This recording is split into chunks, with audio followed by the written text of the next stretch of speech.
today is not really a sector, because every company is a software company in some respects. So our purview has just grown with how software has grown and how the market has received software and embraced it and is moving forward. So there's two things in your answer that I sort of want to latch onto. One, you talk about enterprise software and sort of in the gamut of this Web3 world that we're in. Enterprise software is like, it's sort of like the supply chain, right? It's the infrastructure, if you will, the necessary, but maybe not so sexy sort of back-end stuff that helps companies run.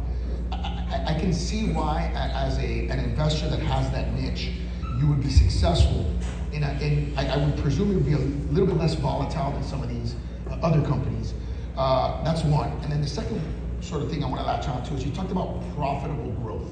You used the word profitable growth. We were talking about this, backstage where I've seen in a lot of your acquisitions, you're taking companies that are growing for the sake of growth, but maybe not necessarily profitably, and you're trying to add the P word into their growth and make them sustainably profitable as opposed to just growing for the sake of growing. Can you talk about those two little nuances? Sure, absolutely. So enterprise software, it's in every single company that is on the planet, right? And it can include sort of back-end security software, infrastructure software, the platforms on which things run, or software that helps businesses run processes like payments or billing or customer service and support.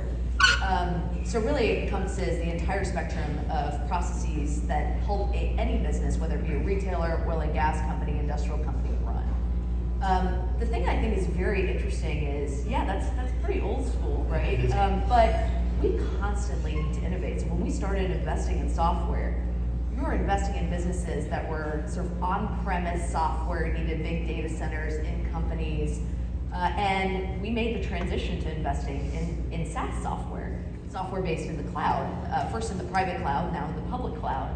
And we've been really successful at that. The next frontier is some of these Web3 incremental blockchain technologies. And the way that it's relevant, people always kind of talk about blockchain as it relates to the financial system. And that is a very, very relevant use case. But there's so many other use cases that we haven't even begun to explore, but the innovation that's happening right now is critical to actually uncovering the full potential of those. So for instance, I invested in a supply chain software company.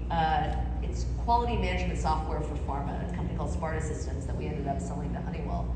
And what if you can track, instead of on computers, you can track in blockchain the chain of custody of every pharmaceutical that is distributed from a safety perspective, right? So there's so many applications, and we as investors, it's paramount to us to stay at the forefront of all of these different innovations to make sure that our companies are truly delivering the best software to their customers.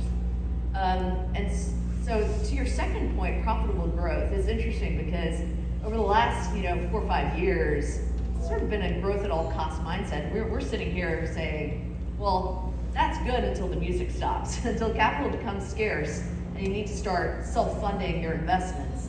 That works, and we're there. We're there now. I mean, the market has changed. You have a lot of pressures in the market, and capital is becoming more expensive and more scarce and less available. And so we have always had a philosophy of investing behind businesses and making them more profitable, but also growing faster, because we're investing in the right sort of focused areas that generate the highest ROI for customers and the highest revenue growth for companies. And now we are in an incredible position as Thoma Bravo to be able to help some of these companies that have really had a growth at all costs mentality make that shift, because sometimes it's not that easy, right? If you've had a different mindset of I'm going to plow a ton of, it's incredibly cultural. And we have had a lot of success at that in our history, and I really think that in the coming sort of 12 to 18 months, there'll be a number of investment opportunities behind truly special founders and truly special companies that need some help in making that shift so that they can sustain themselves for another 5, 10, 20 years versus having to keep on sort of feed that sort of capital inflow.